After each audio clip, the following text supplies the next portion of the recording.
this should be a story every outlet in this room should be covering. This is further evidence that Hillary Clinton approved the Russia hoax against President Trump. Her campaign financed it. We've got some pretty significant revelations from top officials about the whole Russia investigation saga. Let's unpack what they're saying. Absolutely. And it's important stuff for anyone wanting, the real story on truth and accountability in our government. These are serious claims. Okay, first up, Press Secretary Karoline Leavitt. She put out a really powerful statement, said this should be the story everyone's covering. Didn't hold back. No, she didn't. The core of it was her assertion that Hillary Clinton approved what she called the Russia hoax against President Trump. And that's a huge claim. It is. We're not just talking politics here. Yeah. The implication is serious that the FBI, the CIA might have been, weaponized, used improperly. Right. Which brings up massive questions about, the integrity of these core institutions.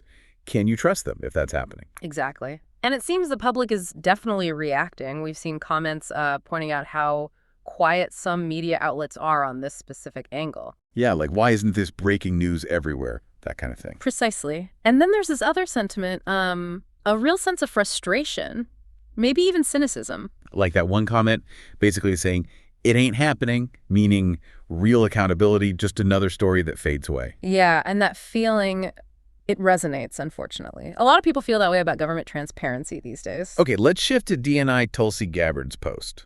This adds another layer, sort of an inside perspective. It does. She highlighted a whistleblower who apparently came forward with a really serious allegation. Okay, what was it? That this person was directly threatened by a supervisor, told to go along with the Obama-directed Russia hoax intelligence assessment. Threatened. Wow. Yeah, and the whistleblower apparently knew or believed the assessment wasn't credible, wasn't accurate, but was pressured anyway. But they refused. That takes guts. Incredible courage, yes. They refused.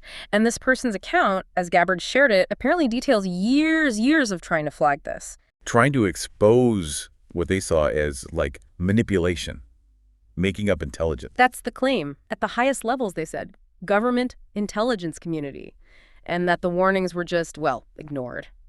Repeatedly. So Gabbard's point is really about defending the republic, making sure people know the truth about how intelligence gets handled. Exactly. It forces you to ask, what pressures are there inside these agencies?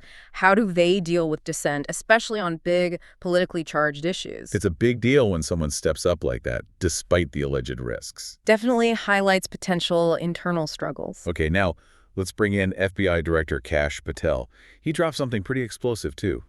Right. He talked about literally uncovering documents, an annex, specifically like a secret part of a report and thousands of other papers. And he used the word buried, didn't he? Like hidden away somewhere in the FBI. He did. Buried in a back room.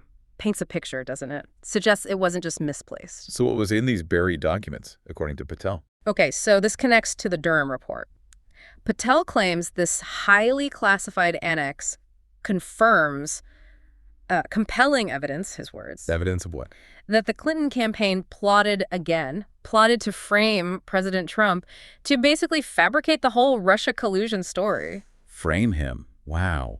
And Patel worked to get this stuff declassified. Immediately, he says. Yeah. Worked with Chairman Grassley, the goal being, let the public see it. Transparency. So the idea is now Americans can see the truth for themselves.